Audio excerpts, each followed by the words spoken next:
Hi everyone, welcome back to our channel. I'm back with another tutorial video. In this tutorial, I'm about to show you how you can redeem Spotify gift card.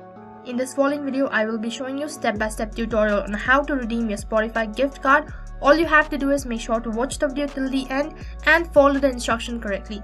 Before we get started, make sure that you're logged in and also make sure to check your internet connection. So without any further delay, let us get started. First of all, open up your Spotify application.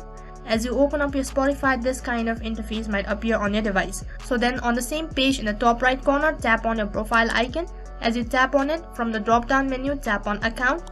As you tap on it, on the other page you will be directed into web page, and over here scroll down right to the bottom, and then in the left hand side corner there is redeem, tap on it. Once you tap on it, on the other page you will be asked to enter the code, so make sure to enter the correct one. Next, tap on I'm not a robot, and once you're done confirming, next tap on continue in the bottom.